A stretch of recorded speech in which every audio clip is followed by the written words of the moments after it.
Hola, bienvenidos a la sesión de geriatría. El día de hoy vamos a tener el tema de desprescripción en cuidados paliativos, priorizando lo esencial.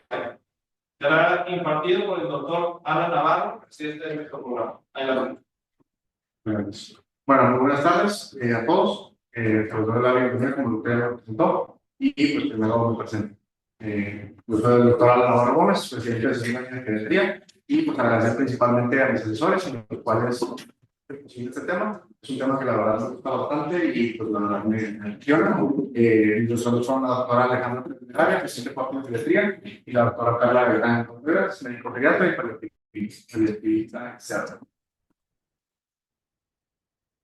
Como agenda,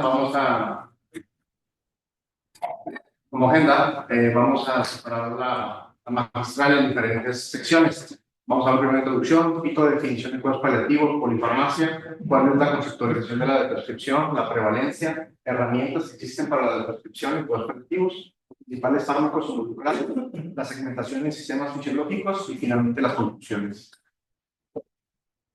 Bueno, en la introducción hablo un poquito acerca de que es muy común que en pacientes que tengan ya la intención paliativa o que ya se haya llegado a cierta resolución en conjunto, que vamos a ir hablando un poco más adelante, es común que todavía persistan en estos pacientes medicamentos que estén orientados principalmente a una prevención primaria o secundaria, y que a pesar que el pronóstico sea de días, semanas y en algunos casos meses, pues todavía continúan con estos fármacos. La expectativa de vida de estos pacientes generalmente pues, es menor a 6 meses y el objetivo principal, que también vamos a hablar, que es el objetivo de los operativos, debe centrarse en mejorar la calidad de vida.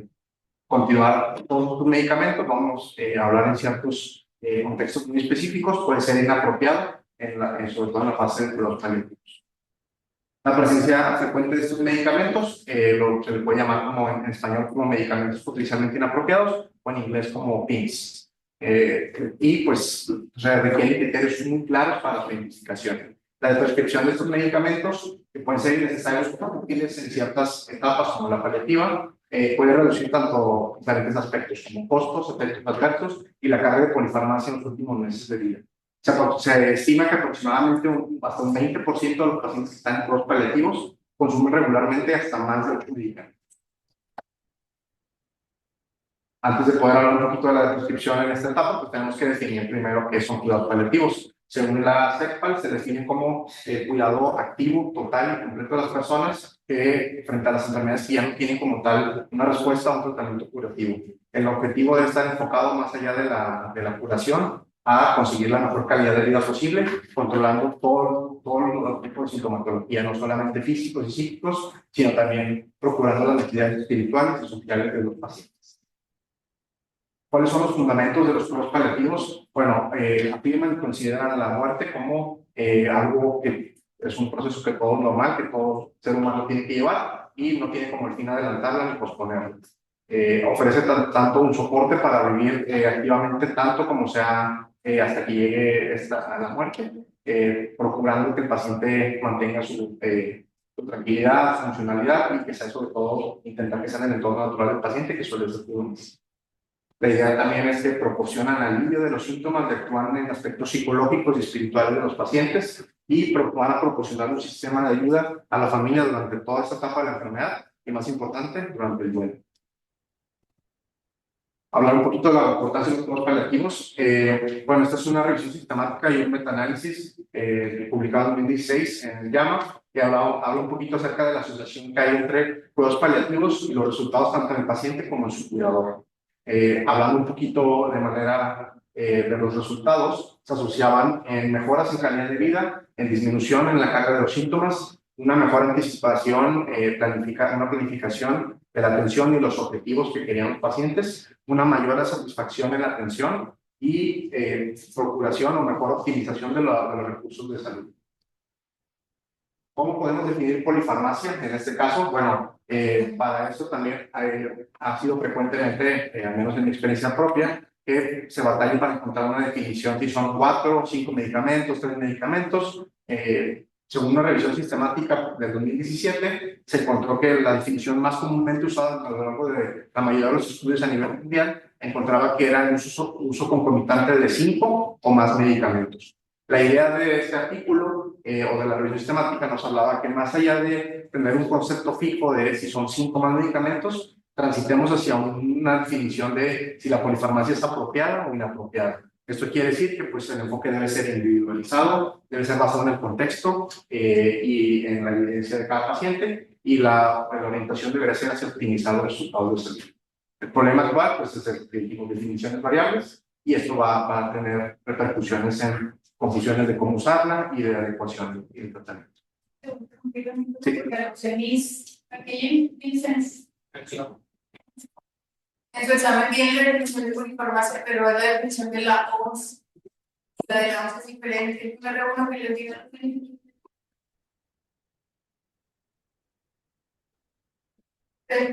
Sí, porque vienen, son 10 más, pero de las que está mencionando Alan es la que más se utiliza en colectivos y de hecho viene la guía de práctica. Pero para que sepan que hay varias definiciones. Y ahora no sé si les quieras mencionar porque ya mencionaste medicamentos potencialmente inapropiados, porque parece que les puedes explicar. Sí, medicamentos potencialmente inapropiados se refiere a aquellos medicamentos que no están, no tienen una clara, vamos a ver ciertas características más adelante, pero no tienen una clara indicación por el diagnóstico, por el reclutario o por las características de cada paciente. No, es un medicamento que no debería estar indicado.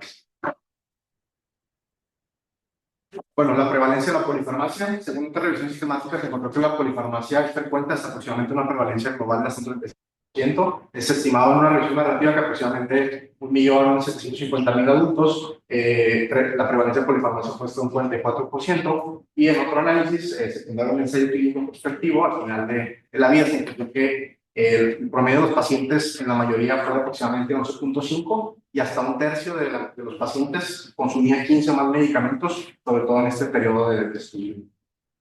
¿Cuál es el impacto económico que tiene la polifarmacia? Bueno, en una revisión sistemática realizada en Canadá, se estimó que cada medicamento inapropiado evitaba un costo alrededor de aproximadamente 1.269 euros. Y bueno, otra realizada en el Reino Unido, en 2022 se encontraba una reducción de costos aproximadamente desde 193 hasta 4.966 dólares estadounidenses por paciente cada año, dependiendo obviamente de las comorbilidades y de los fármacos que tenían.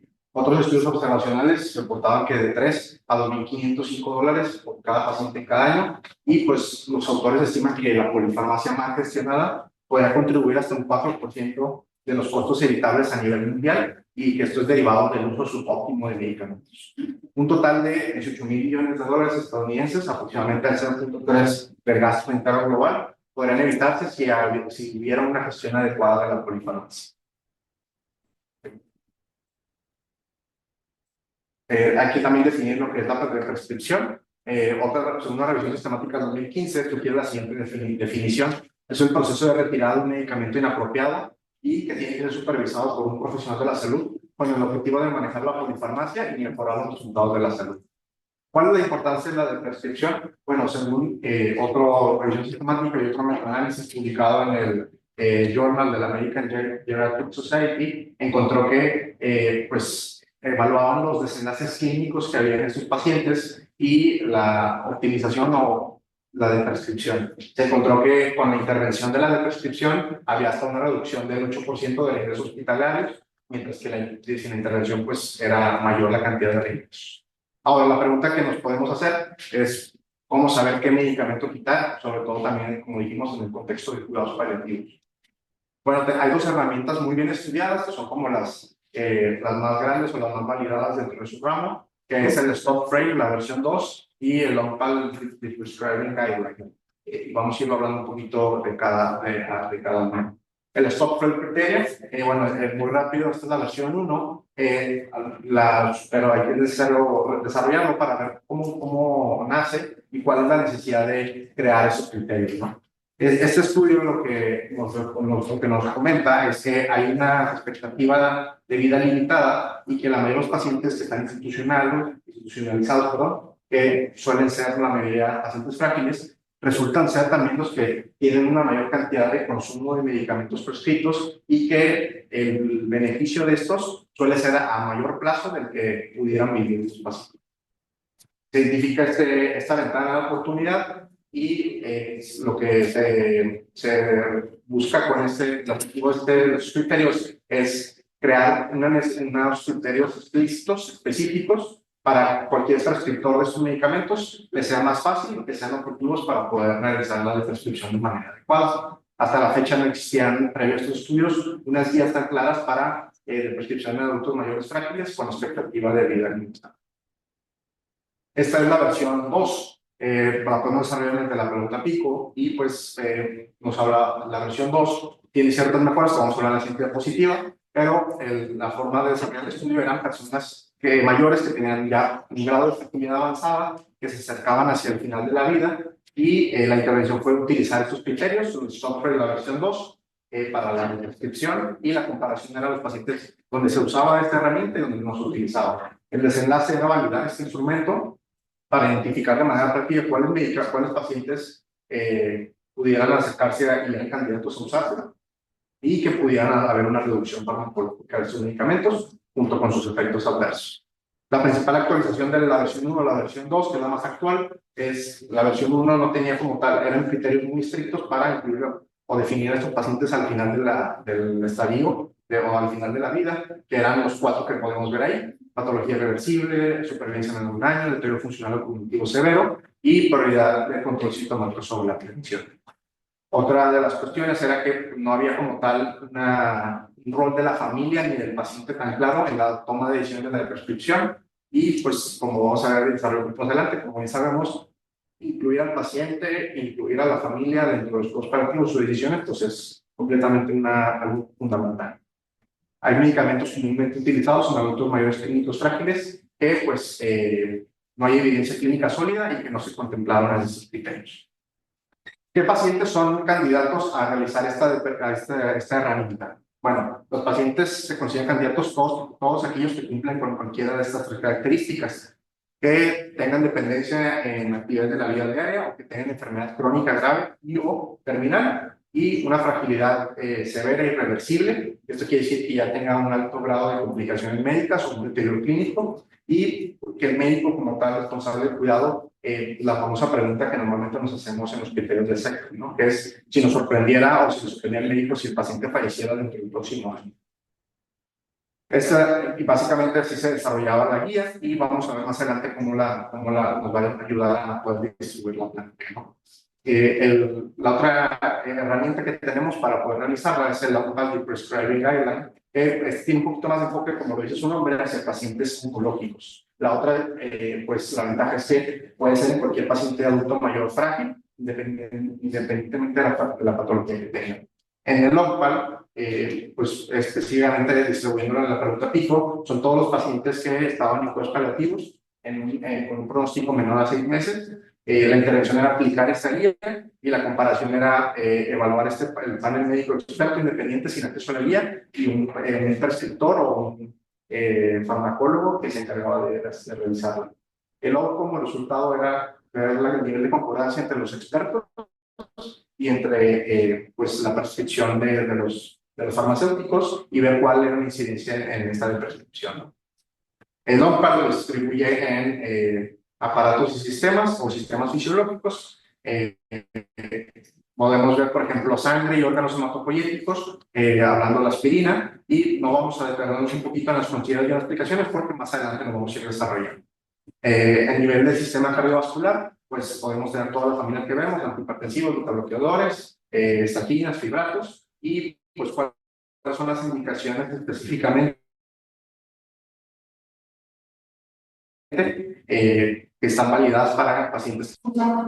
Otros familia de medicamentos puede ser el sistema musculoesquelético, que nos podemos enfocar un poquito más en bifosfonatos, el tracto alimentario y metabolismo, como puede ser la profilaxis de la úlcera péptica, físicamente los inhibidores de bomba de protones, y pues si no hay alguna de esas características que vamos a ir más adelante, no hay como tal una indicación para que continúe con este medicamento en este grupo de edad y en esta situación. La explicación, otro de los tipos de medicamentos que podemos ver son los convulsionamientos orales. Como sabemos, las múltiples familias que existen, los diferentes medicamentos misceláneos, por así llamarlos, vitaminas, minerales, complementarios, secundarios, y la mayoría de las explicaciones es que pues, el beneficio a corto plazo o sea, las complicaciones a corto plazo superan el beneficio, o el beneficio de estos medicamentos puede verse a mayor tiempo, pero ahorita lo vamos a desarrollar de manera más puntual. Podemos desarrollarlo o como lo distribuye o lo segmenta el software con base en fisiología y sistemas, que pues son todos los que podemos ver. En principio, hablando de principios muy generales, pues son tres características que cualquier medicamento, independientemente del sistema al que pertenezca, puede ser candidato a una prescripción. Cualquier medicamento que el paciente no logre tomar o tolerar a pesar de una educación adecuada y considerar todas las formulaciones apropiadas, cualquier medicamento que no tenga una indicación clínica clara, cualquier medicamento que para síntomas que ya hayan resuelto, por ejemplo, dolor, náusea, pérdida, prurito. Sistema cardiovascular, podemos hablar de los hipolipemiantes, los antihipertensivos y los antiaginosos. Y hablar también un poquito de la población de antidiabéticos plaquetarios. Con respecto a las estatinas, este es un estudio de 2016 que pues es un ensayo clínico aleatorizado, pragmático, multicéntrico, de grupos paralelos, no ciego y con diseño de inferioridad, y si lo podemos desarrollar en la pregunta PICOT, este es un estudio que nos habla acerca de pacientes que ya tenían una expectativa de vida limitada a más a dar un año, y el requisito era que pacientes ya tomaran la estatina por al menos 3 o más meses. Sin excluyendo aquellos que no hubiera una indicación clara. La intervención era suspender la estatina, la comparación era con aquellos que continuaron tomando estatina, y lo que se hace era valorar la mortalidad a 60 días, pero como objetivos secundarios valorar todas las cuestiones que hablamos, ¿no? Como calidad de vida, eventos cardiovasculares, medicamentos, costos, y evaluar a 60 años cuál era el resultado. ¿Qué fue lo que encontró en este ensayo? Bueno, que quiere que interrumpir el tratamiento con estatinas es seguro. Había un desenlace con evidencia de mejoría en calidad de vida, reducción de fármacos y una optimización muy clara en costos de medicación. Este estudio estimaba que hasta aproximadamente desde $3 hasta $716 por día se podía ahorrar dependiendo de las estatinas. En otra de las herramientas vamos a hablar para desarrollar las diferentes familias que quedan del sistema cardiovascular, pues es acerca de esta statement o esta declaración que tiene la AJA, que está muy completa, que salió justo en 2024, el año pasado, que pues específicamente habla de todos los medicamentos que se usan en los pacientes que ya tienen enfermedad cardíaca y enfermedad cardíaca avanzada, y cuál debe ser el enfoque de estos medicamentos en una etapa ya paliativa. Sabemos que es la principal causa de los más de 65 años, y pues es un consenso de información científica disponible de prescripción. Yo en unas tablas con las cuales lo distribuye básicamente en 3 resultados o en 3 formas. Si el medicamento reduce mortalidad, si reduce eventos clínicos, o si se trata también de tratar o controlar síntomas. En el caso de los medicamentos utilizados para insuficiencia cardíaca con de dirección reducida o levemente reducida, pues tenemos todos los que podemos ver ahí, y pues cuál es la evidencia que hay de cada uno, ¿no? Algunos, por ejemplo, como los primeros, que son los antihipertensivos, los antagonistas mineralocorticoides, con los SGLT2, que disminuyen mortalidad, eventos clínicos y controlan síntomas, con excepción del SGLT2. Y podemos ir viendo cada uno de esos medicamentos para nosotros considerar cuál es el objetivo de estos medicamentos y, pues, si queremos realizar una decisión. Otra de las características, y de las que a lo mejor vamos a ver un poquito más aquí, es acerca de la fibrilación auricular o la enfermedad arterial coronaria. En la fibrilación auricular, pues, no solamente sabemos el estándar, que es los medicamentos que requieren tanto anticoagulación. Habla de anticoagulantes orales, los antagonistas de vitamina K, y pues como tal hay una evidencia científica de que reducen eventos clínicos, pero no reducen mortalidad y no tratan o controlan síntomas. Y pues también hablar un poquito de los diferentes medicamentos que se utilizan, como metadona, que sí tienen como tal un efecto en controlar los síntomas.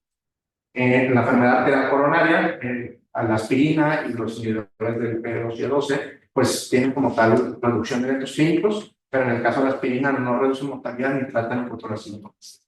Y podemos ir viendo cada uno de los medicamentos. Aquí ahora desarrollando un poquito más, no hay como tal una conclusión muy clara de pues, si suspender o no la anticoagulación en esta etapa paliativa.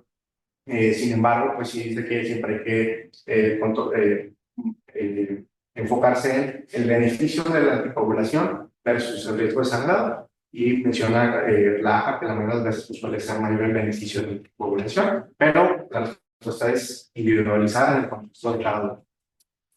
Hablando aquí de los algoritmos que vamos a ir desarrollando a lo largo de la plática, específicamente, pues esta es una estrategia para poder hacer la de prescripción de los antihipertensivos. Primero hay que identificar pacientes que sean elegibles, pueden ser pacientes mayores de 75 años, que tengan efectos adversos previos, que tengan un grado de fragilidad ya sea moderada o severa, que tengan alto riesgo de desarrollar estos efectos adversos, aunque no los hayan desarrollado en este momento. El número 2 pues, es revisar como tal las cifras de tensión arterial, valorar dependiendo de la edad del paciente, en mayor de 80 años, menor a 150, y en 75 a 79, menor a 140, puede ser un objetivo válido en este grupo de edad.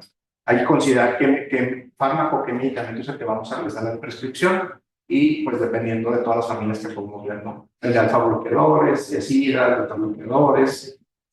¿Cuáles son candidatos? Pues esto podemos ver en el cuadro de la izquierda, todos aquellos que mencionamos, beta bloqueadores en el POD, el TSM, la familia de carga activa. ¿Cuáles no son candidatos a la prescripción? Beta bloqueadores en pacientes que ya tienen fibrilación auricular, diuréticos tiacídicos en pacientes que tienen insuficiencia cardíaca sintomática, o los IECA-2 en pacientes con insuficiencia.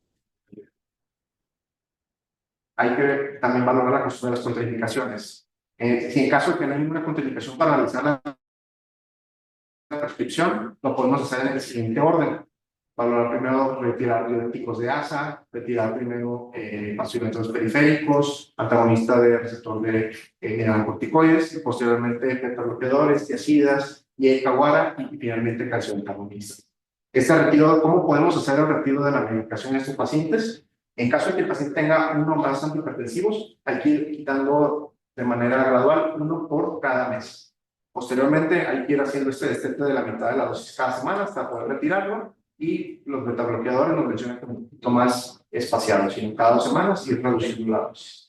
Finalmente, monitorizar el resultado de nuestra intervención. Verificar si la presión sistólica pues, permanece controlada después de 4 o 2 semanas, y evaluar los efectos adversos. Hablando de otro medicamento, otros grupos de medicamentos muy importantes en los pacientes con en etapas paliativas, son los antianginos. Sobre todo aquí son candidatos a la prescripción de nitratos de acción prolongada, más que los de acción corta. En caso de que tu paciente haya tenido como tal síntomas de angina o haya utilizado los de acción corta en los últimos 3 meses, no es candidato a nuestra prescripción y hay que continuar, pero hay que tener una revisión periódica. En caso de que tu paciente como tal ya no haya tenido ningún de esos episodios, hay que valorar si los efectos secundarios del medicamento superan los beneficios, como puede ser la hipertensión ortostática, la angina de rebote, la dispepsia, etc.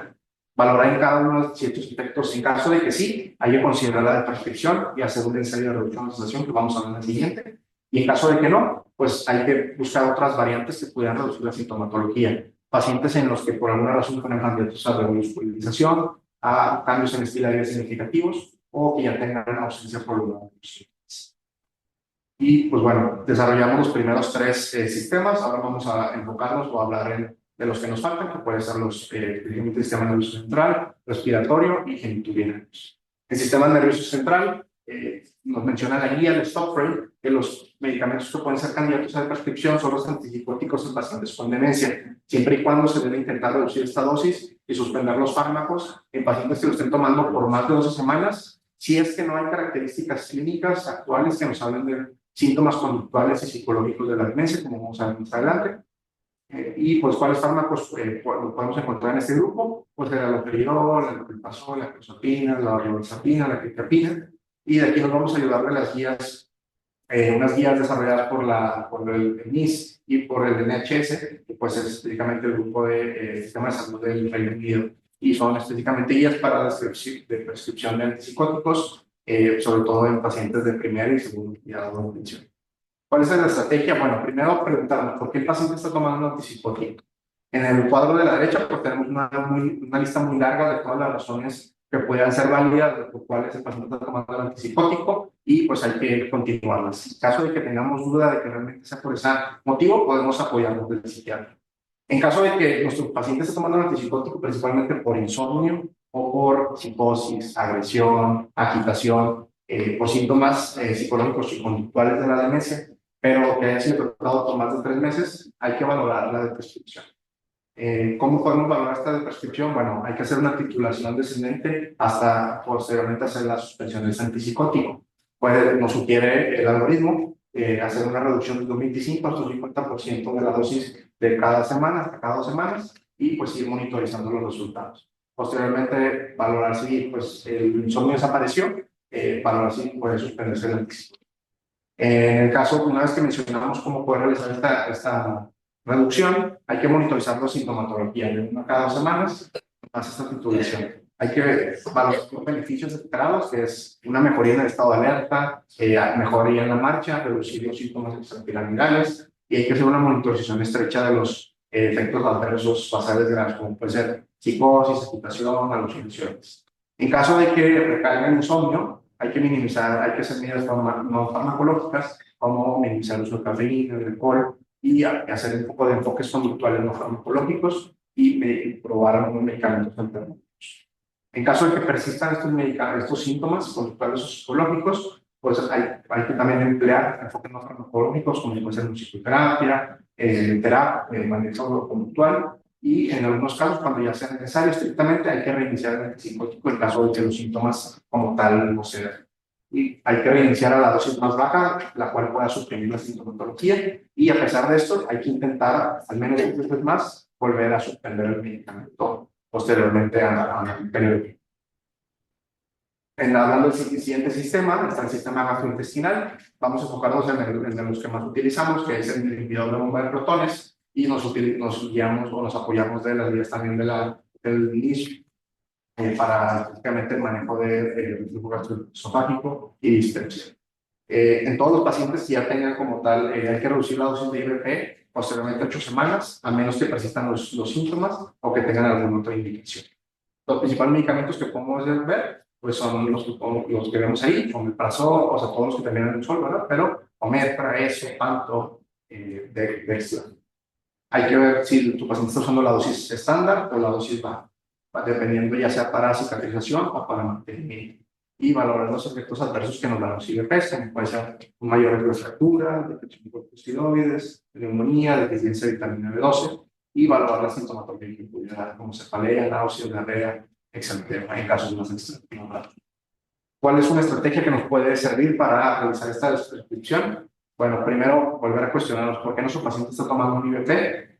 Hay unas indicaciones muy claras, como sabemos, que es endoscopía, sangrado digestivo, consumo crónico de AINES, enfermedad por reflujo gastroesofágico o dispepsia. En caso de que no, o la indicación sea desconocida, o cualquiera de las que podemos ver abajo, como puede ser esofagitis moderada, enfermedad por reflujo gastroesofágico ya tratado, pues hay que valorarla de prescripción en este grupo de.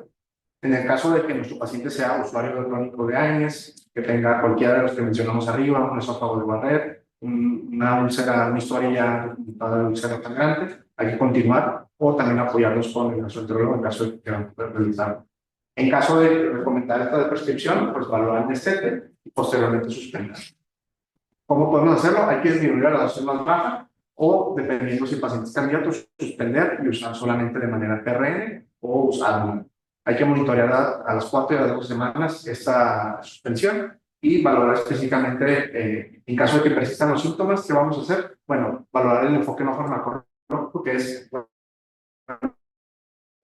evitar la comida 2 o 3 horas antes de dormir, la cabecera, llevar la cabecera en cama, pérdida de peso y desencadenantes que podemos ver, y podemos manejar también de manera los síntomas con algún diácido de venta libre, medicamentos un poquito en caso de que persistan los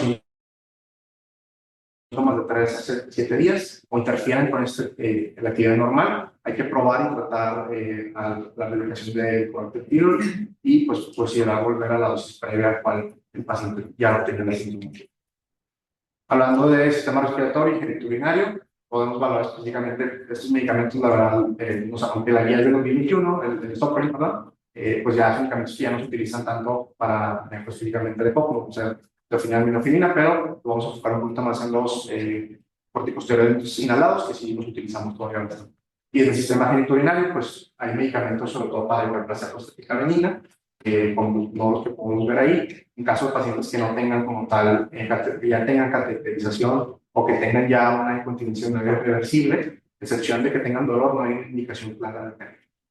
En el sistema respiratorio, como mencionaba, bueno, ese es un estudio publicado en New England en el 2015 que nos habla un poquito de valorar, quitar el corticosteroide inhalado en pacientes que ya tengan exacerbaciones del POC. Y pues en pacientes que ya habían sido tratados con LAMA y LAMA, había que retirarlo de manera gradual. Y bueno, se hizo esta intervención y la respuesta fue que no se encontró como tal la exacerbación moderada cada un año, pero sí una pequeña alteración en la espirometría y en cambios mínimos del torso. Este ensayo aprueba que en los perfiles adecuados, con un buen control, un buen seguimiento, hacer el step down o el step de los corticosteroides inhalados puede ser seguro si se realiza de la manera. Este es un algoritmo sugerente de cómo realizar la prescripción de los mismos, donde pues hay que evaluar a su paciente con EPOC y ya tenga el tratamiento con corticosteroides inhalados, más LAMA. En caso de que tenga un antecedente de asma o no asma, aparte del POC, bueno, valorar si está documentado o no está documentado. Si está documentado, hay que continuar, pero también optimizar el grupo de implantación. En caso de que como tal no haya datos de que el paciente tuviera el diagnóstico de asma, valorar las exacerbaciones. Ha tenido una exacerbación en los últimos 12 meses, o ya lleva más de 12 meses sin una exacerbación. En caso de que lleve una en los últimos 12 meses, continúa. En caso de que lleve más de un año sin tenerlas, se puede hacer el ajuste en base a la cantidad de eosinofilos que tiene el paciente. De más de 300, continuar. De 100 a 300, hacerlo de manera cautelosa o reducir al menos, buscar reducir la dosis, y el menor a 100 son candidatos a que pudieran quitar los corticosteroides inhalados siempre y cuando optimizando la broncoalimentación con el labio. En el sistema genitourinario, podemos hablar de específicamente medicamentos anticolinérgicos. En este estudio fue una revisión específicamente de estos medicamentos con dos modelos, específicamente uno hecho por los farmacéuticos y otro específicamente por las BIOS, ¿no? Y pues lo que se encontró en este estudio fue que era pertinente para personas mayores, incluidas frágiles o aquellas que estaban en un contexto de cuidados paliativos, que tuvieran un alto riesgo anticolinérgico, pudiera ser que integrar esta prescripción pudiera, con mayor vigilancia, pudiera ser de forma segura. ¿Cuál es uno de los algoritmos que podemos tener para realizar esta prescripción? Bueno, principalmente valorar por qué la indicación de por qué está. Como ya dijimos, en caso de que ya sea una incontinencia irreversible, pues no está muy clara la indicación. En caso de que veamos que es candidato, hay que reiniciar esta reducción de la dosis de un 25 un 50% de la dosis diaria cada semana o cada mes, dependiendo del paciente y la sintomatología.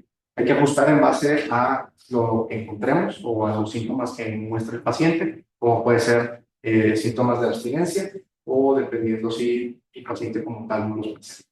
En caso de que no aparezca, hay que continuar retirando. Si aparece, hay que bajar un poquito la cantidad de esta prescripción, como puede ser hasta un 12.5% cada semana. En caso de que aparezcan los síntomas, volver a introducir el medicamento, la dosis más baja, con las cuales han desaparecido, y volver a intentar reducir dividir este medicamento a las 6 y 12. Hay que monitorizar los resultados dependiendo de 1 o 3 días, cuando ya se ha realizado totalmente el cese de este medicamento, como puede ser liquidar los síntomas de abstinencia o la recuperación de la sintomatología. Hablando de los últimos 4 sistemas que vamos a abarcar, pues es el musculoesquelético, el endocrino, hablando un poquito de antibióticos, y hablando específicamente del sistema musculoesquelético, pues tenemos bastantes medicamentos y pueden ser los antiinflamatorios, los AINES, pueden ser los suplementos de calcio, la vitamina D o los corticosteroides orales adaptados. Específicamente en los AINES, pues hay un mayor riesgo de efectos adversos, como sabemos, y pues en los suplementos de calcio no hay un beneficio a corto plazo, salvo una hipocalcemia sintomática. La vitamina D no hay una evidencia clara, específicamente los pacientes ya frágiles o los paliativos, y los antirresortivos como osteoporosis y fosfonatos, vamos a hablar. Los corticosteroides sabemos pues, la infinidad de efectos adversos que pueden tener cuando se utilizan de manera sostenible. Hablando de los bisfosfonatos, pues bueno, tenemos toda la familia de medicamentos que son todos los alumnatos, resinonatos, etcétera, en las presentaciones. Hay que valorar los efectos adversos que pueden tener sus medicamentos per se, osteonecrosis, dispepsia, náusea, recuperación, y hay que valorar la monitorización, que puede ser mediante una densitometría ósea cada 2 años y valorar los cambios limitantes o las comorbilidades. Estos bifosfonatos, bueno, valorar si el paciente ya ha cumplido 5 años de tratamientos con los mismos y valorar si tiene un beneficio dependiendo de una densitometría, ya sea pues con los cortes que sabemos que tienen 2.5 y también si se acompañó de fracturas, un alto riesgo de caídas o si la expectativa de vida pues es corta o es moderada. En caso de que sea corta, pues es candidato de prescripción. Si es moderado, pues como las características que mencionamos, pues hay que continuar. Pero aún así hay que estar haciendo la monitorización de manera periódica con densitometrías. Todos los pacientes hay que fomentar pues, actividad física, estrategias de reducción de caídas y reducir los otros concomitantes que pudieran empeorar esta condición. Hablando ya del sistema endocrino y misceláneos, específicamente, bueno, en el sistema endocrino tenemos los antidiabéticos, que podemos hablar específicamente de hay que reducir la intensidad de tratamiento. Según la 2025, una meta del 8 al 8.5% en adultos mayores o en etapa paliativa puede ser óptima para aquellos, y pues también hay que tener objetivos flexibles, puede ser entre 100 a 200 para evitar síntomas. Tanto el objetivo de esta terapia antiglucemiante debe ser cuidar cualquiera de los extremos que vamos a hablar, ya sea evitar la hipoglucemia o evitar la hiperglucemia. Los tratamientos misceláneos, pues ya tuvimos una clase recientemente de esto, acerca de suplementos multivitamínicos, nutricionales, ácido. En la tabla podemos ver todas las familias de antidiabéticos que tenemos actualmente, con los que podemos encontrar un paciente, y pues en la mayoría de estos medicamentos lo podemos dividir la tabla en base a cuáles son las características o los beneficios que nos dan o los efectos adversos. Como puede ser, pues, típicamente, por el caso de la metformina, de los SGLT2, de los GLP-1, de PP4, pues sabemos que nos van a causar como tal un riesgo de hipoglucemia contra la luz de la sulfonilurea. En el caso específicamente hay que valorar cada una de las características, ya sea si requiere un ajuste renal, si tiene un beneficio cardiovascular o mortalidad, o si tiene también un beneficio. ¿Cómo podemos hacer el algoritmo de la prescripción? Bueno, el paciente mayor a 65 años con diabetes tipo 2, que cumple uno o más de los siguientes criterios, que puede ser hipoglucemia, efectos adversos del tipo glucemiante, o alguna incertidumbre de beneficio clínico, ya sea por fragilidad, demencia, expectativa de vida limitada. En caso de que no, bueno, continuar con el anticonceptivo. En caso de que sí, hay que establecer objetivos, como ya mencionamos, individualizados de cada paciente, ya sea de glucosa capilar, de glucosilada, y valorar a pacientes sanos, pues puede ser incluso que van a vivir más de 10 años, una glucosilada bajo de 7 puede ser apropiada, pero pacientes que ya mencionamos con las características abajo de 8.5, de 8 puede ser válido. Incluso una glucosa capilar de 215 puede ser también. En etapa terminal, una glucosa menor a 250 también puede ser aceptable siempre y cuando no tenga síntomas. Hay que identificar también cuáles otros factores podemos corregir para que apoyen a la hipoglucemia. Ya puede ser la falta de ingesta, alguna interacción medicamentosa. En caso de que tu paciente siga en riesgo de esto, bueno, hay que continuar con en caso de que siga en riesgo, pues bueno, hay que recomendar la prescripción. En caso de que no, pues es un paciente que puede continuar con el fármaco. Y es que nuestro paciente es candidato a la prescripción, hay que reducir o suspender este fármaco, específicamente los que que tengan mayor probabilidad de causar una hipoglucemia, o intentar cambiar por alguno que no tenga este efecto adverso, como los que ya mencionamos, metformina, GLP-1, APP, y buscar reducir la dosis, dependiendo de si tiene ajuste o no. Hay que monitorizar de manera diaria durante 1 a 12 semanas cada uno de los cambios, específicamente los que se dividimos hasta 12 semanas, y valorar signos de hipoglucemia, hiperglucemia, y en caso necesario, si es candidato, hacer una monitorización más estrecha glucémica por la posta de yaquirripiramida. En caso de que tengamos cualquiera de los dos escenarios, ya sea hipoglucemia o persistencia de la hiperglucemia, bueno, en el caso de la hipoglucemia, hay que reducir adicionalmente de manera más intensiva esta estrategia En caso de hiperfusión sintomática, hay que volver a la dosis previa que tenía el paciente o valorar de otro medicamento que también nos ayude a bajar el hiperglucemia, pero sin el efecto adverso del. Hablar también un poquito del hipotiroidismo, es también un medicamento pues, que normalmente hay mucha duda acerca de realizar o no la prescripción, y pues esta es una tabla que nos habla específicamente de los riesgos de sobretratar con levotiroxina a los pacientes adultos mayores que tengan hipotiroidismo manifiesto o subclínico. Puede ser desde disminución global del rendimiento, principalmente efectos cardiovasculares, como que ser arritmias, disritmia cardíaca, pérdida del contenido mineral óseo, un poquito más de catabolismo y un trastorno cognitivo que puede progresar a diabetes. En este caso, valorar también, en algunos casos, el desarrollo del humor. En caso de esto, vamos a ver un poquito más adelante, hay que confirmar si la indicación es sólida para que nuestro paciente continúe con el reemplazo de hormona tiroidea. En caso de que tenga clínico con síntomas, hay que mantener y valorar solamente si hay signos de que estamos sobretratando.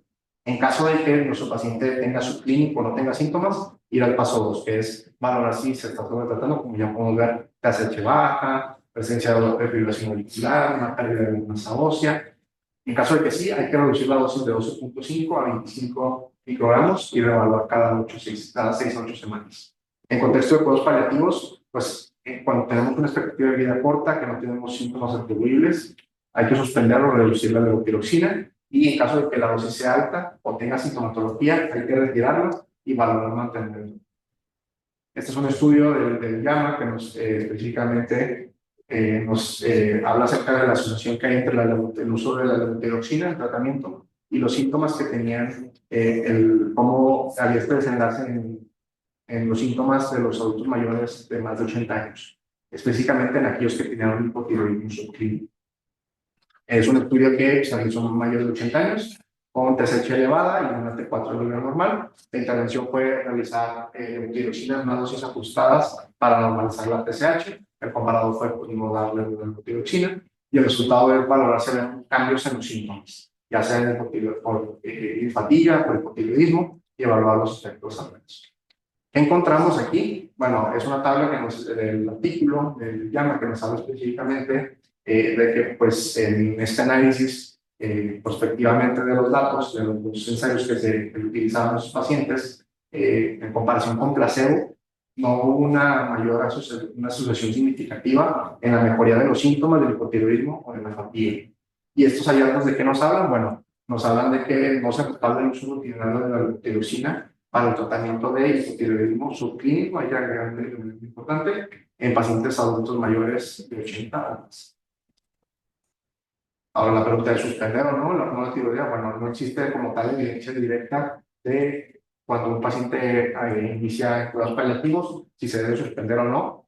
Hay que individualizar, hay que reevaluar en contexto de esta enfermedad terminal. Hay que continuar o suspender debe basarse específicamente en el contexto del paciente y sus necesidades individuales. Hay que considerar su estado de salud global, la calidad de vida y la sintomatología. Hablando también ya por último del último grupo, que son los antibióticos. Puede ser también otra pregunta muy recurrente, si iniciaron antibióticos en un paciente que ya tenga cuidados paliativos o que ya esté muy próximo a su final de la vida. Es un artículo publicado en enero de este año, es una revisión narrativa que nos habla de cuáles son los usos actuales del antibiótico en pacientes que ya tengan, están en oncología, pero ya en una etapa paliativa. Aproximadamente desde un 50 hasta un 97.5% de los pacientes oncológicos que terminaron hospitalizados recibieron un antibiótico al final de su vida. Habría que valorar aquí el impacto de tratar estas infecciones en cuidados paliativos, considerando si había un beneficio en el alivio sintomático versus un impacto en la supervivencia o si había algún tipo de riesgo incrementado. Hay que valorar también la cuestión de las intervenciones de optimización del uso de antimicrobianos. En este artículo nos habla discutir acerca de objetivos de cuidado de cada uno de los pacientes, valorar una diversión temprana hacia el tipo de cuidados paliativos y cambiar de un medicamento, en caso de que fuera posible, intravenoso a vía oral. ¿Cuál es un algoritmo que podemos valorar para si nuestro paciente no podemos dar antibiótico terapia? Bueno, hay que ver en todo paciente que estemos en cuidados paliativos, ya sea oncológico o no, identificar cuáles son los objetivos de cuidado. confort o prolongación de la vida.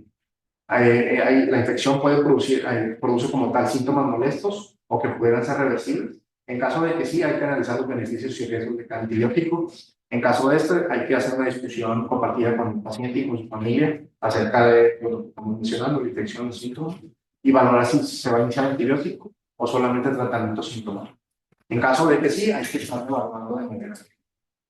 Y por último, este es un estudio que nos habla de otro artículo publicado en agosto de 25, hace 2 meses, que nos habla de los beneficios versus los desventajas o las afectaciones que puede haber usando un antibiótico al final de la vida, sobre todo en pacientes sin cuidados paliativos. Y era un estudio retrospectivo de cohorte observacional y nos habla específicamente, fue una revisión de historias clínicas de cuidados paliativos de pacientes en Portugal y lo que podemos desarrollar en la primera pico.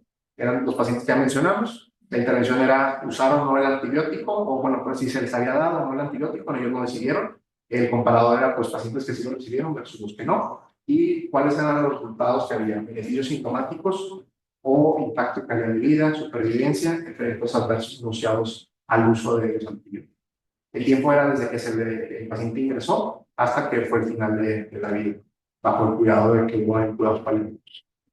Y pues, ¿qué encontraban en este estudio? Lo que encontraron era básicamente que pues, los pacientes como tal se podían beneficiar del uso de antibióticos siempre y cuando la infección que tuviera produjera sintomatología y que el antibiótico como tal pudiera aminorar los síntomas y que otro medicamento como tal no pudiera realizar esta acción. Estos son recursos prácticos, específicamente pues, con el QR, de donde también se basó una parte de la bibliografía, que son recursos muy prácticos que podemos utilizar nosotros en nuestra práctica. El primero son unas guías muy bien establecidas del gobierno de Australia, que son de muchas familias farmacológicas, digo, no se ve ahí, pero si ven el QR pueden ir viendo anticolinérgicos, IBPs, cualquier grupo de familias, hay muchos, cómo realizar de manera basada en evidencia y de manera sistemática y ordenada la prescripción. Y pues también valorar específicamente, ahí este es otro de prescribing.org, que también nos habla de guías, de algoritmos basados en evidencia de cómo realizar de manera ordenada esta prescripción. Y otro que ya muchos conocen, pues es el Medstop, que pues es específicamente valorar también si el paciente es frágil, adulto mayor o con otra condición, y introducir un medicamento y ver si nuestro paciente pues, puede ser candidato ya sea para infección o cambiar. ¿Cuáles son los mensajes para llevar a casa en esta plática? Bueno, la de prescripción en cuidados paliativos, hay que valorar sobre todo en estos pacientes si el tratamiento es preventivo, va a ser a largo plazo, pero que sabemos que en cuidados paliativos estos tratamientos no tienen un beneficio clínico, sobre todo en pacientes que tienen una expectativa menor a 6 meses y donde se puede aumentar polifarmacia, efectos adversos y costos. Hay que tomar en cuenta, como bien dijimos, que los cuidados paliativos es un trabajo en conjunto con el paciente y su familia, entonces hay que valorar la decisión compartida, hay que establecer objetivos acerca de priorizar síntomas, priorizar el confort y considerar estrictamente las preferencias del paciente y su familia. Podemos ayudarnos a ver vías validadas, como las que mencionamos, como el software versión 2 y el ONPAL, que nos pueden ayudar a la prescripción de medicamentos y poder estandarizarlo. Y hay que hacer esta reducción o esta prescripción de manera gradual, como mencionamos, en contextos muy específicos. Y valorar sobre todo que el medicamento que estemos dando no vaya a tener un efecto de rebote y, pues, en caso de que lo tenga, controlar este síntoma. Y pues una intervención clara. Esta de prescripción en cuidados paliativos, pues con diferente evidencia mostró una reducción en la polifarmacia, en efectos adversos y mejoró la calidad de vida. Pero hay que considerar siempre, lo más importante, que pues el enfoque debe ser multidisciplinario y centrado en los valores y en los objetivos de paz. Y pues esta fue la bibliografía que se utilizó para realizar.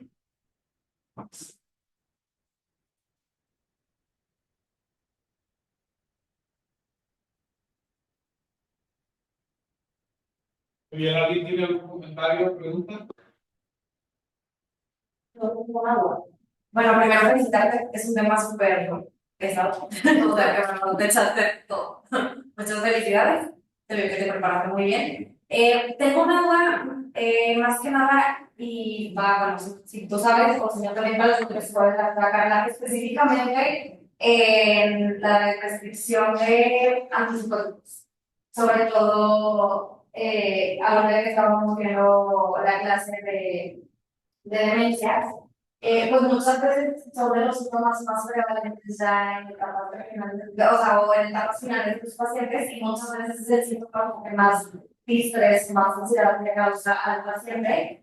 Entonces, digo que puede fluctuar, pero ¿qué tanto se ha sido? La recomendación es los medios físicos, si se puede, ¿verdad? Pero ¿qué tanto realmente en la práctica es que sí, bueno, ya se está estable, vamos a intentar ir rebajando? Mira, yo le diría, ahí cuando, eso es un comentario para todo lo de la rutinas, cuando lo rutinas, sí. ¿Verdad? También yo hice un artículo con la Universidad Nacional de Colombia, que habla sobre descripción de medicamentos al final de la vida del paciente. Yo la verdad es que evalúo más a la familia que al paciente. Si está generando mucho estrés a la familia, yo lo agradezco. Pero sobre todo al final de la vida, ¿no? Si hay una interacción medicamentosa fuerte o grave, lo repito. Pero la verdad es que para el final de la vida, la acción al menos está muy alta en los pacientes terminales. Si ya está en mutismo, si ya no se mueve, si ya no hace nada, bueno, lo repito. Pero si no, la verdad es que el estrés de la familia, de estar con el paciente psicótico, o el paciente alucinando, o el paciente golpeándose, para mí sobrepasa el hecho de darle un medicamento que puedan hacer más. O sea, mi perfil personal, y también hay poca valoración dentro de las demencias específicamente. Lo que te recomiendan es pues, valora a la familia. Si la carga psicológica es mucha y si el estrés, la carga sobre la familia, el estrés es demasiada, no lo requieres. Sí, yo creo que eso lo que comentaba, porque o sea, las etapas últimas de demencias, la verdad es que pues, y ya no se puede. Entonces, en ese tipo de situaciones, o sea, ya hablando de las últimas horas, pues sí, bueno, o sea, aparte de que el paciente inicial lo va a discutir, pero antes digo, la agonía es otro tema, pero sí, pues ahorita estamos hablando como que hablan de meses, incluso hasta un año, de lo que el paciente puede estar en cura, pues sí, ellos también tienen que evaluar es un control del síntoma, porque es muy estresante para la familia, aparte de ver al familiar que ya está haciendo un equilibrio. Todavía eso de pensar que se me va a poner otra vez sin dormir. Acuérdate que la APA no recomienda el uso de antibióticos. Descontinúa el uso de antibióticos. Cosa que no hacemos en realidad.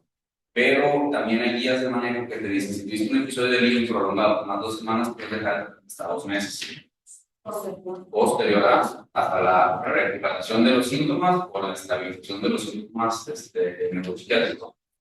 Y si estás en un periodo ya de cuidados paliativos, pero que no ves una terminalidad ya inminente, puedes continuarlo hasta el retiro de los síntomas o hasta bajar la carga de los síntomas. Sí. Pero también mis caras, este paciente mutista, ya no se mueve, ya no come, ya no hace nada, no lo uses a menos de que el paciente regrese otra vez a la vacunación, insatisfacción o agresividad hetero o auto. Gracias. Muy bien. ¿Algún otro comentario o pregunta? ¿Carla? Yo te quiero felicitar, Ana, porque me sorprendiste para mí. Sí, me sorprendí estar rescatado por a las de vuelta de experiencia. Sí, sí. Muchas felicidades, la verdad es que me gustó bastante tu clase. Y voy a dar las preguntas que puedan llegar a tener tus compañeros, pero yo sí quisiera mencionar sobre todo que quiero algo muy importante con el cardio, porque creo que lo de cardio a veces es donde más batallamos en que quitar, entiendo, y digo, esas tablas que pusiste la vez que me gustaron bastante, las síntomas o no, porque habitualmente estamos pensando que quitar medicamentos en insuficiencia cardíaca es quitarle los diuréticos. Entonces, lo último que debes de ya porque te está controlando un síntoma y evitar que tu paciente se descompense, tenga disnea y otros síntomas. La verdad es que sí, creo que es algo bien importante y que cuando queremos reducir carga de medicamentos en ese tipo de situaciones, claro, y Y pues que a veces pueden estar ligados, incluso porque ya mencionaste lo de la levotiroxina, la fibrilación y todo eso. Y creo que es de los medicamentos también de levotiroxina que a veces es más dudada y que de hecho no vienen como en una de las guías tampoco, porque en realidad no hay ninguna solución. Pero yo creo que ya no sabes, a lo mejor estos son los ¿cuánto tiempo tarda? Pues si ustedes retiran la levotiroxina en un paciente, o sea, ¿cuánto tiempo les podría dar síntomas? O sea, la empezó a mencionar, pero si te da síntomas, ¿pero cuánto tiempo los van a reevaluar? Estamos hablando de horas, días, que a lo mejor es un paciente que puede estar semanas, pero si retiran, no sé, Estas no son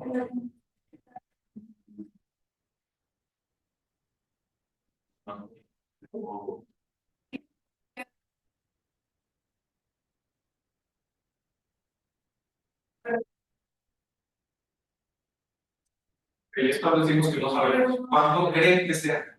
Ya, sí, creo que no. pero la levotiroxina tiene tipo de 6 pero siempre normalmente se puede llegar a dar como un reporte de los síntomas, pero una vez más. Entonces, por ejemplo, si tu paciente ya está al final de la vida, está en un proceso de agonía de 4 días, pero si a lo mejor son muchos días y a lo mejor miras absolutamente sí. Pero qué síntomas le podría dar, que justifique que otra vez necesita la levotiroxina. Por ejemplo, si está radiálico, no. Aunque el paciente al final de la vida va a estar menos atento a la alimentación. Entonces, creo que síndrome a lo mejor sería importante que los consideren ustedes realistas. Sí, no. No me acuerdo que es. Pero pues uno habla de carne. Justo también la personación es algo Y le falta que quiero decir, tema. Digo, menos para muy sólido como para un móviles de más. Eso ya se escucha bastante, pero sí, a lo mejor nada más también, pues, sí, lo que además vas a tener muchas otras cosas que te pueden dar eso y pues se puede llegar a mezclar así como síntoma de la tiroides militar de la medicina, pero sí es algo que tiene que ir. ¿alguien más tiene algún comentario? Bueno, primero quería felicitar también por la extensión, estuvo muy completa, bien, seguridad y manera, creo que fue muy buena la manera de presentarse. Y mi único comentario también, sobre todo para los semis y el que sí hay que ser muy consciente de que pacientes vamos a ver, porque a veces consideramos criterios como, es que ya tiene 90 años, entonces, cuando va a quitar esta vida, se va a quitar la secundaria, va a empezar a quitar cosas. Pero pues esta clase, esta clase lo presentó ahorita la proceso científico en pacientes en el que se hagan. Entonces, no caer a veces como confusores para personas que no están muy metidas en la pediatría, por ejemplo. Hay que pensar porque el paciente ya está grande, tiene cierta edad, o está frágil, pero no es una fragilidad leve, no tiene esa fragilidad. Pues no tampoco obligar a un paciente el posible beneficio que le va a dar un fármaco por criterios que no nos justifican el prescripción. Entonces, tener siempre eso en cuenta y pues también hay que saber prescribir. Nos comentaba lo que hace como un año en mi presentación que hay que saber prescribir para saber prescribir. Si tú no sabes para qué indicación tiene el fármaco que está tomando el paciente, pues no vas a saber que no tiene esa indicación y tiene que utilizar. Entonces, pues hay que saber siempre en qué contexto los medicamentos están indicados para poder saber este beneficio para el paciente que está utilizando. Ya no se va a salir porque ya no tiene tiempo, porque estamos en un contexto y lo podemos felicidades. Muy bien, gracias. Muy bien, relación. Muchas felicidades a Daniel, estamos en la presentación. Es la disponibilidad, se veía que conocía mucho del tema. Creo que lo principal de llevarnos a casa también para los que no trabajar con nosotros en sí, es entender que la prescripción no es abandono terapéutico y que por sí misma es una intervención activa que impacta en la calidad de vida del paciente. Y como nos mostraste ahorita, hay muchos algoritmos que nos ayudan a la forma de decidir qué medicamentos quitar, pero como ahorita lo mencionó la doctora, que hay que individualizar, porque requiere mucho nuestro juicio clínico y muchas veces nuestros pacientes no van a encajar en ninguno de esos algoritmos. Vamos a tener que intentar todo el proceso. Ya, para cerrar, me gustan las felicitaciones, creo que lo hiciste muy bien. También debo de reconocer que cambia para hacer unas presentaciones y eso hay que reconocerlo, buscar tiempo, dedicarse a investigar sobre todo artículos de reciente publicación, que eso es muy importante, y es una invitación también a los que se van a presentar magistrales. Pues es una forma de mantenernos actualizados a todos y aprovechar que esta es como tu máxima presentación. Esta es tu carta de presentación ante tus profesores, tus compañeros, y se trata de dar pues, una ponencia excelente del nivel que se espera. Te felicito por eso, porque por eso ya subiste pues, la vara de equipo. Entonces, muchas felicidades y bien. Muy bien. Pero todavía no me falta la mía. Bueno, igual, felicidades, pero ya no voy a extender las felicitaciones porque ya no. Lo único que quisiera yo agregar es que en este tema se vuelve sumamente importante la educación al paciente y a la familia. Por dos cosas. Primero, porque a ellos les genera ansiedad estar. Y segundo, porque generalmente no somos los únicos médicos atendiendo al paciente. Entonces, nos vamos a topar con el cardiólogo, el neurólogo, el neumólogo, el endocrinólogo, que le van a decir, ¿cómo es posible que el doctor me esté quitando mis medicinas? Ese doctor no sabe. Entonces, se les tiene que explicar por qué se lo vamos a quitar, cuál es el beneficio esperado, cuál es el problema que queremos evitar, ¿sí? Y con eso, aún así, tenemos un 50% de éxito, ¿verdad? ¿Por qué? Porque tenemos otras influencias y aparte la vecina. Entonces, ahí el problema con nuestros pacientes es que no los vemos nosotros solos. ¿Sí? Y la educación se vuelve importantísima para que nos hagan eso y para quitarles el estrés de estarles produciendo un medicamento. Tenemos que especificarles bien cuál es el objetivo. Porque si nada más le dices, vamos a quitar, porque pues, no tiene caso que tome tanto, pues se puede quedar así. Tú le dices, en esta etapa de la vida de don fulanito, el objetivo principal es la calidad de vida. El objetivo es que no sufra y que no tenga efectos secundarios de medicinas que a lo mejor ya no le van a brindar ninguna mejoría. Entonces, esto, y obviamente para esto ya les tuviste que informar el pronóstico, ¿verdad? Tú le dices, oye, pues es que se lo voy a quitar, pero ¿por qué? Si primero les dices, la esperanza de vida del Señor es que por una alta probabilidad de que viva menos de 6 meses. Siempre tenemos que hablar de probabilidad, porque luego el Señor vive un año y te van a decir, yo no. Entonces, es alta probabilidad de que viva menos de 6 meses. Y esta medicina, el beneficio es para dentro de 2 años. Entonces, ¿qué caso? Lo tomé ahorita con efectos secundarios, interacciones, pero todo eso se tiene que educar al paciente y tomarnos el tiempo de hacer. Porque si no, vamos a llegar a la siguiente cita y el señor va a seguir tomando vino. Y felicidades. Muchas gracias a todos. Se va a hacer aplausos.